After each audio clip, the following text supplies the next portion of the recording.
abandoned, burnt out buildings.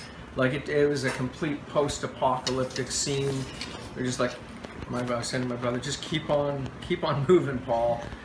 This is scary stuff. And that was Buffalo, 1986. My first thought is Buffalo Sabres. That's the first thing I know. I do know one thing. Never been there. Shopping. Shopping, yeah. People here from Toronto, they just cross the border. And they go shopping there. I've experienced the Buffalo Greyhound station for about 5 minutes. Yeah, and it was nice. People were friendly. It's a ghost town. Saturday, 3 p.m. You can shoot a cannonball down if you're downtown, not hit anybody. And not to mention, it just seems very unsafe. Any experience I've had going to Buffalo, I feel like it's super deserted and there's no people there. So that's always stuck in my mind. My dad's logo was speak the truth, but not the unpleasant. I just think of Buffalo as like a filler between Toronto and New York. A filler between... Yeah, like a place with like the outlet stores and stuff. That, my queen city, is called customer feedback. What do most businesses do when they get feedback from their customers? They make up a bunch of BS excuses, right? About how the customer is wrong or the survey was invalid somehow. Pretty much anything except actually listen to them. If you don't view Toronto as a customer market of Buffalo, that's the first problem. Importing just a little of that culture and economy into Buffalo is a major growth hack for us. They're 90 miles away and we don't have a stellar relationship with them right now.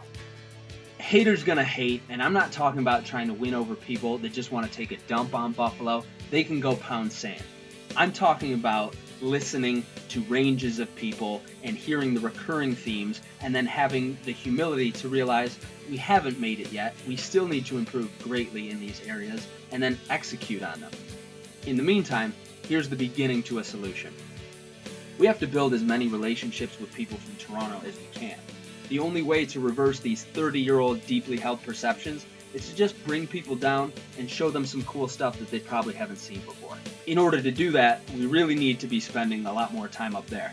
Most of us don't take advantage of going up to Toronto. We go to the Hockey Hall of Fame or the CN Tower. We never get off Yonge Street. Exploring the depth of Toronto also adds a lot more value to living in Buffalo, right? One of our issues is there's just not a lot of anything here. Sometimes you miss those smaller niche interests, or sometimes you just want to feel that vivacity of a major city bustling around you. You can have that. You can have that social life in Toronto and still live in Buffalo. You can have a social circle and friends up there. And just by doing that, you'll start to change people's opinions of Buffalo for the better. One of my friends lives there. She's told me there's a lot of cool art galleries and there's a little bit of a party scene. So that's changed my perception of it. The more we scale that, that's when we get more positive media coverage. That's when public perception begins to improve so that people come down, spend more time and money in our city, not just at malls in the suburbs.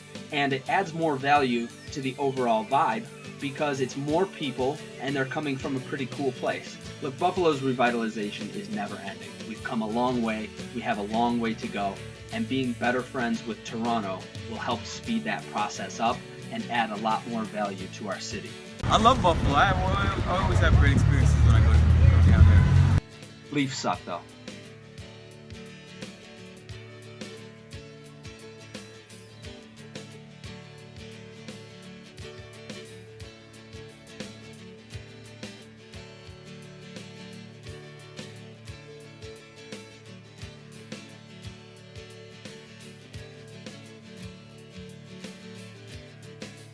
Buffalo's a shithole, but it's got great wings at the Anchor Bar.